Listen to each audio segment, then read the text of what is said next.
Ayo, Plattman here. I'm wearing the same outfit. All I did was just take my hat off. Sorry, not sorry.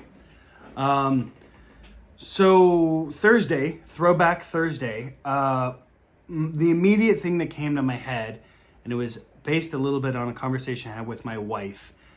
I felt it very fascinating. There was this pivotal moment in my life where I was being an aspiring actor, and I was pushing on that, and really succeeding in becoming a larger fish in the pond size that I was in. And I felt great about myself, and I was just jamming and Mach 10 with my hair on fire. And I got connected with a group of people that I'm really sad that I got connected to. Effectively, I felt like they kind of got me in because I knew one of the guys in the group. He's like, yeah, it's like a martial arts group. And we also, we do short film content. We do this. And this is like way before YouTube was like really a thing. So 15 years ago. Like it was there, but it was kind of like still cat videos. And I was just overly excited about this. And I was like, I like martial arts. So I started doing that. And it went from going there once a week to do a little bit of martial arts to towards the end, I was there almost every single day for hours at a time.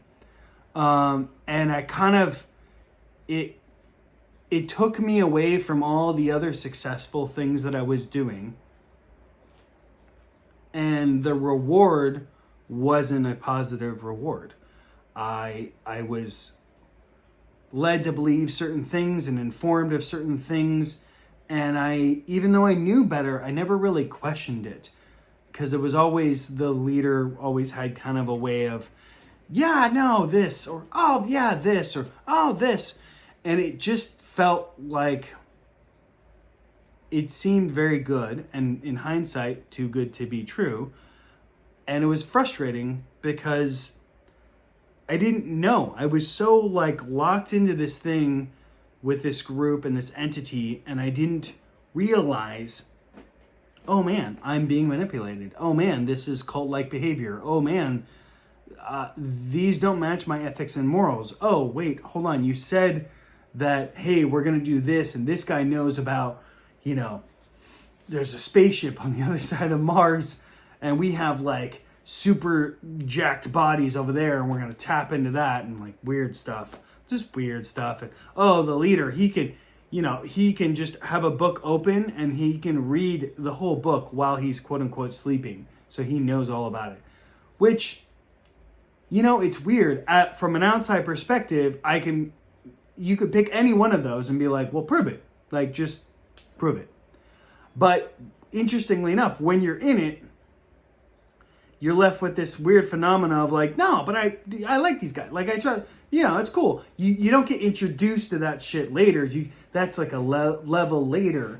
And it's fascinating because I don't feel like there is some truth to that. If you're in a group and you have a new person, there are some group isms that like they probably can't have. But I feel like it's interesting that is a phenomena, and I'm still delving with it myself, is maybe that shouldn't be the case. Maybe you should just have a group and be like, this is all we do. That's it. We talk politics, we talk weird stuff, we debate, we do this, we go on picnics on Saturday. Make sure you bring something fun to drink or fun to eat or whatever. I feel like to a degree, the more open the group is, the higher likelihood of its continued survival and its continued growth and well-being of its members.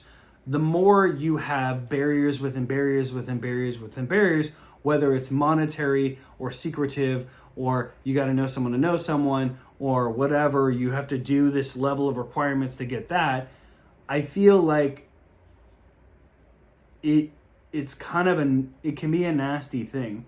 And what it ended up doing for me is it didn't ruin me as a person. It just took me 3 years of my life where I was being hyper productive, and I went from hyper productive to zero productivity, and it ate those 3 years up. And at the end of the time, I was like, I have nothing to show for myself.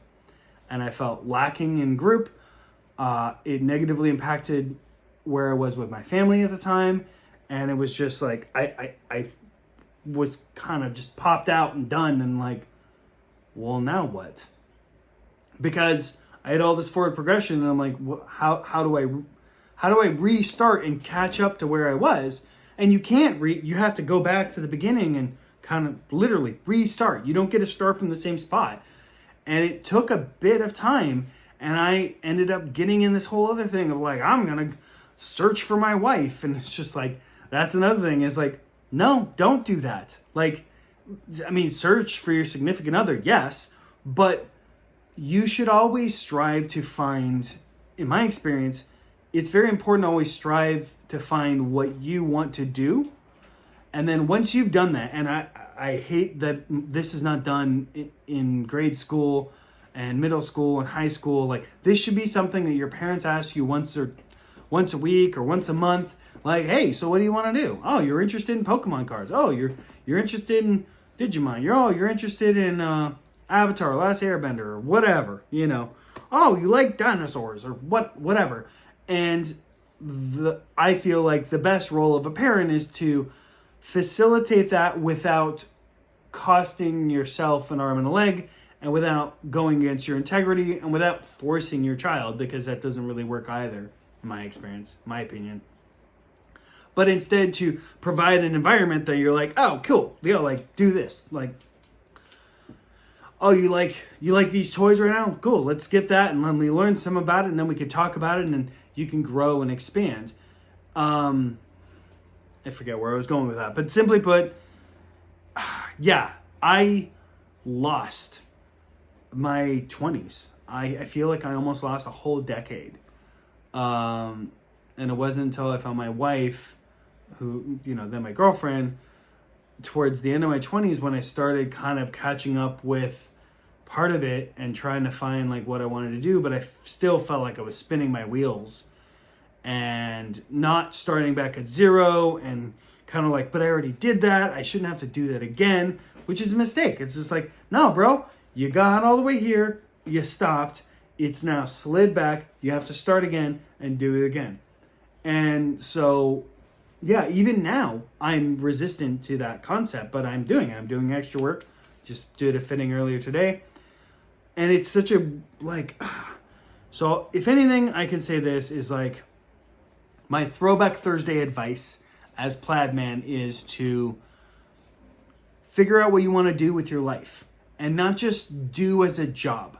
I read an adorable meme where it was like, this teacher was like, hey, what do you want to do? And the kid's like, I want to be a doctor. And she's like, oh, how much do you want to make? Which I felt was a weird question to ask a child, but whatever. And then the kid's like, I want to make people feel better.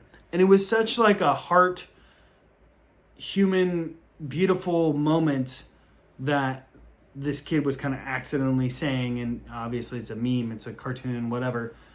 But I felt like that's really the core of it. So if you want to be a doctor, great. Are you doing it for the right reasons? Is it just for money? Is it just for status? No, it's you want to help people. Like, okay, so good. So what you really, really want to do is you want to help make people feel better. What is the best way to do that within your skill set? And how can you expand your skill set? And this is something Mike Rowe, he did an amazing video explaining this. I'll see if I can, I'll post a link to it in the comments of this video. Because it's just so fascinating and amazing. This concept of like, oh, well, you want to be a singer, you want to be this. And it's like, okay, but you may not be able to. You might not have the skill set. And there are instances, it goes both ways, where somebody has this innate ability to kick butt at a thing, right? And just kind of like naturally, they're just like a savant. They're like, well, right, yeah, I could play piano easy. So I'm super, blah. And then there's people who practice incessantly and they are technically good. They are technically perfect and proficient, but they are not the same level as the person who is a savant and just can do it. And that is in lots of things. And it's not a bad thing. It's just like, okay, well, maybe you're not a savant in something, or maybe you are and you just don't know what your thing is. Either way, it doesn't matter. There is probably, most definitely, something that you as an individual are really, really good at and can do, and it just flows, and it's just, you just think that way, and it just makes sense. And it's weird because you might not think it's anything. And it's not like, oh, I can put my tongue to my nose or something like that. That's cool, but that's not what I'm talking about. There's going to be things where if you ask your close friends, they're like, oh yeah, like you're so amazing at this. Like I can't do that at all. I can't stand it. But like you do so great at that. And then ask other people and talk to your boss, talk to other, and try and find yourself and what you're good at, and realize that, oh, hey, I have a shortcut here. And if I can find a way to make this shortcut really fit with something that I actually want to do in my life, that's a win. That's a win for you. It's a win for humankind. It's a win for those around you. Because alternatively, you get to spend the rest of your life struggling to like work at either a dead-end job and then barely spend some time doing something you're passionate about and never succeed. And you're like, or you constantly drive to do the thing that you want to do, and you're not getting success, and you're like, why can't I be this famous bassist? And it's just like, bro, it might just be that it's not your cup of tea. It could be a different instrument. I don't know. But it's something that it's been on my mind, and it's just been something that I've talked to many people over the years about. What do you want to do? And I've gone not back and forth, but I've honed the perspective of it's not just what you want to do, it's what moves you, what change do you want to see, what change do you want to affect in the world? My question that I tended to ask is like, what do you want on your gravestone? What do you want the people when you die that you leave behind? What do you want them to say about you? And that should be your kind of, oh, okay, how do I accomplish that? How do I become worthy of that? And I've talked too long, but that's my Throwback Thursday. I need to do more Wheel of Time stuff. I might do one later, but this is my 2 videos for right now. So, yeah, I'll talk to you later. Plaidman out. Bye.